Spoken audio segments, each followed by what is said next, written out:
BC రిజర్వేషన్ల సాధన కోసం రాష్ట్ర మంత్రులు ఢిల్లీకి వెళ్లారు. శంషాబాద్ ఎయిర్పోర్ట్ నుంచి ఢిల్లీ బయలుదేరారు మంత్రులు పొన్నం ప్రభాకర్, కోమటిరెడ్డి వెంకటరెడ్డి, సీతక్క.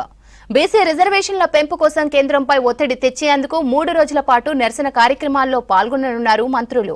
ఇప్పటికే కాంగ్రెస్ ముఖ్య నేతలు, బీసీ సంఘాల నేతలు ఢిల్లీకి చేరుకున్నారు.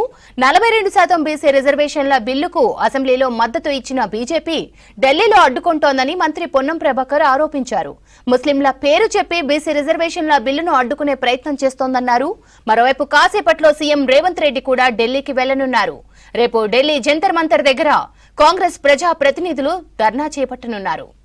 దేశంలోనే తెలంగాణ రోల్ మోడల్ గా రాహుల్ గాంధీ గారి వాగ్దానం మేరకు తెలంగాణ వ్యాప్తంగా ఇంటింటి సర్వే జరిపి ఎస్సీలెంతో, ఎస్టీలెంతో, బీసీలెంతో అన్ని రకాల లెక్కలు తీసి సబ్ కమిటీ ద్వారా, కేబినెట్ ద్వారా, శాసనసభ ఆమోదం ద్వారా బిల్లులు చేసి గవర్నర్ గారి ద్వారా ఢిల్లీ రాష్ట్రపతి గారికి పంపడం జరిగింది.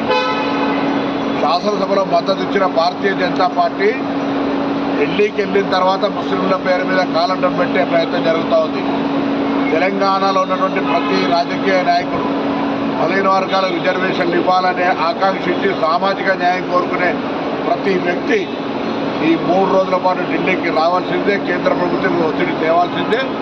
అందరికీ విజ్ఞప్తి చేస్తున్నా, తెలంగాణ రాష్ట్ర బీసీ శాఖ మంత్రిగా కాంగ్రెస్ పార్టీకి సంబంధించిన, మిగతా రాజకీయ పార్టీలకు సంబంధించిన రిజర్వేషన్లు కావాలి, ప్రజాస్వామిక ఆకాంక్ష అనే అందరూ కూడా ఈ కార్యక్రమంలో రావాలి. ముఖ్యంగా కాంగ్రెస్ శ్రేణులందరూ కూడా పిసిసి అధ్యక్షుడి, ముఖ్యమంత్రి గారి ఆలోచన మేరకు, ఏఐసిసి సూచన మేరకు ఢిల్లీలో జరుగుతున్నటువంటి 5, 6, 7 కార్యక్రమాల్లో బాధ్యతగా ఎవరు పిలిచినారు, ఎవరు చెప్పినారు అనేటువంటి ఎటువంటి ఆలోచన లేకుండా వచ్చి కేంద్ర ప్రభుత్వం ఒత్తిడి తెచ్చే కార్యక్రమంలో భాగస్వాములు కావాలని